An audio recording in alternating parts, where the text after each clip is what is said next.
Good evening, everyone. This is Chaitanya, and I'm here at my house just beside the main road. It's a bustling area, and now I'm going to answer the discussions on LinkedIn because you see, it takes over an hour or so to type just few things, and it's quite expressive this way. All right, and I'll be able to answer more and more questions right away. So, please don't mind about the sound in the background because I'm just beside the main road in a very busy center. So, that shouldn't be a problem. Alright, now let's begin. Now, here there are topics. Some of these are posted on LinkedIn, and I'm going to give my whatever my understanding on these subjects is. All right. So now there are many questions here. Now we shall come to the question here. It says spiritualism is mess in the mind.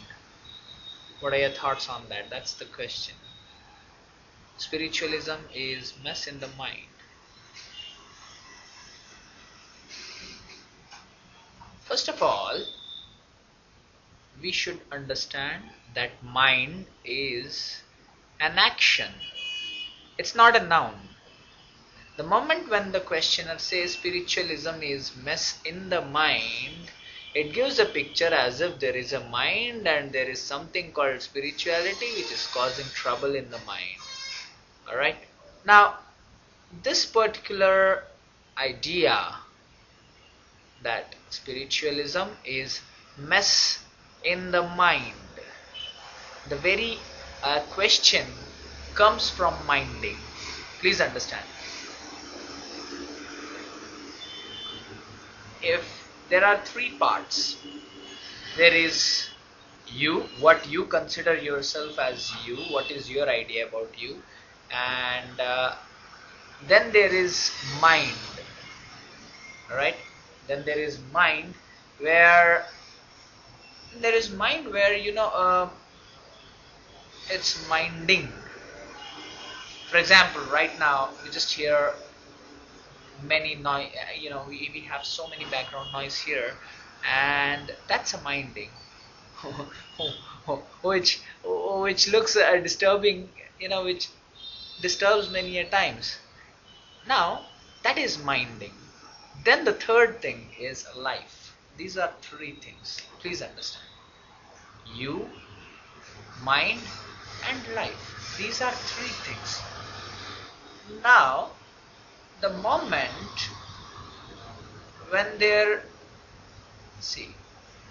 first of all, you, mind, and the life. These are three things. When you are with mind only can think of past or future. It can never be in the present. Please understand this. Any minding, if you are minding a thought, it is either about past or about future. It cannot be in the present, because in the present there is only life and there is no minding. So if you think you have a mind, so understand, mind is dead. No mind is life. Very simple. So mind is dead because either it is in the past or in the future. So it does not have life of its own unless you believe it. Now let us understand why it happens. See, let us look at, please listen to it very carefully. If you have mind, let's say you are with mind and you are not with life. That means what? You are with something which is dead. And if you are with something which is dead, how can thoughts happen? Because thoughts happen continuously, right? So when thoughts are happening continuously, definitely you cannot be with the mind. Because if you are with the mind, you are dead. And if you are dead, how can you cognize thoughts? Thoughts may happen, but you are cognizing them, isn't it? So, by very nature, your very nature is no mind. Please understand this. By your very nature, your natural state is of no mind. The moment you think you have a mind, because you are thinking with life, you have a life which continuously, life, this life source is something which you use and give life to the mind. It's like this: mind is here, you are here, life is here. You have the access to life, and mind does not have an access to life, so it uses you to experience life. Very simple. It's as simple as that. Now here it says, spirituality is a mess in mind. Now please understand, ritual, the moment you are continuing with ritual is just repeating. For example, you sit for meditation every day, and you do regularly what you are doing, but you are doing it what you need to do regularly, and you're just doing it. It has not become a part of your being. Understand?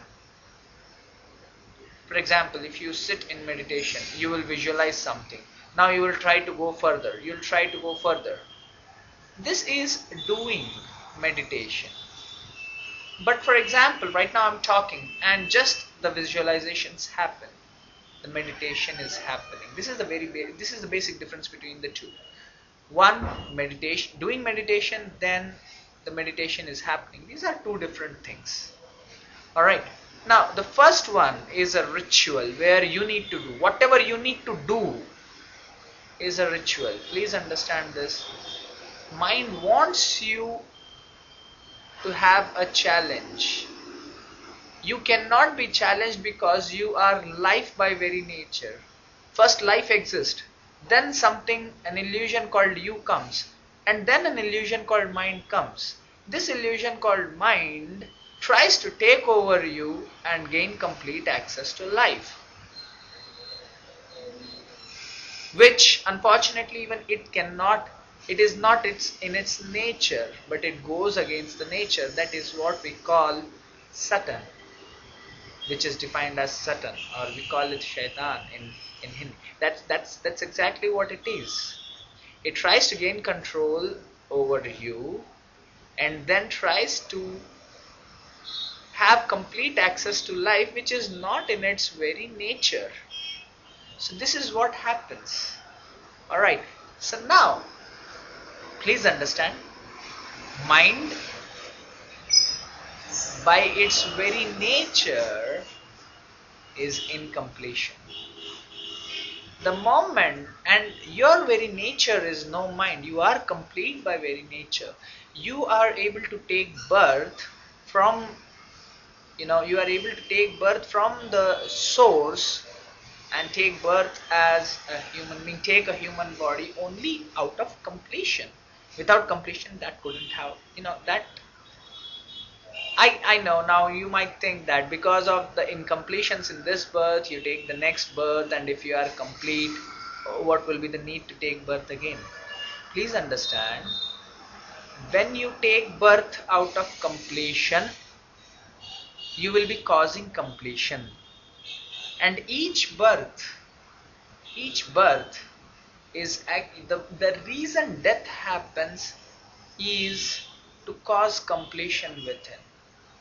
Now I'm talking some big ideas, please listen to it very carefully. When you work throughout the day and sleep in the night, whatever incompletions you had during the day, you will be completing them, or they get completed to some extent in your sleep. Sleeping is a completion process, and sleeping is a form of death too. So each death is a completion process. Each death is a completion process. and only after death you have the option to come back to life, isn't it? So death is a completion process, and you are able to take birth only out of completion.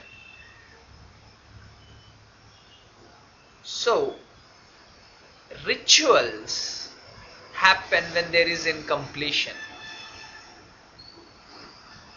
Rituals happen out of incompletion if you are doing something repetitively, and unless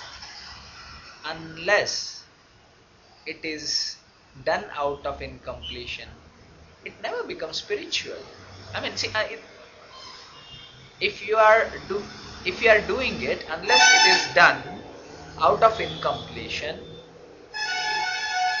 it never becomes spiritual. I mean, it is just a ritual. If you are doing it out of incompletion, whatever you do, it is ritual. Out of completion, whatever you do, that is spiritual, simply saying. So whenever you add spirit to the ritual, that's spirituality. So the moment spiritualism happens, you enter your natural state of no mind. So spiritualism is mess in the mind? Definitely yes. Because first of all, spiritualism gets you to your natural state. And spiritual activism, that means what? Now, here is what spiritual activism means. Spiritualism gets you back to you, gets you to no mind. And spiritual activism, continuously repeating this completion process, takes you to the life. Please understand, there is mind, there is you, and there is life. So from mind you come to no mind, and from no mind you experience life. Then you realize you are life. The very you dissolves. The moment you experience life, you experience completion. The moment you become life, that's enlightenment. After you realize you are life, just playfully, very playfully, you come back and you start playing with the mind, playing with incompletions, and complete them, and just travel this whole path. This entire play is living enlightenment. So that's spiritual activism. This living enlightenment is spiritual activism. So spiritualism is definitely a mess in the mind, and it's a necessary mess in the mind. Please understand. It's a necessary mess in the mind. This is what I have to say on spiritualism in mind.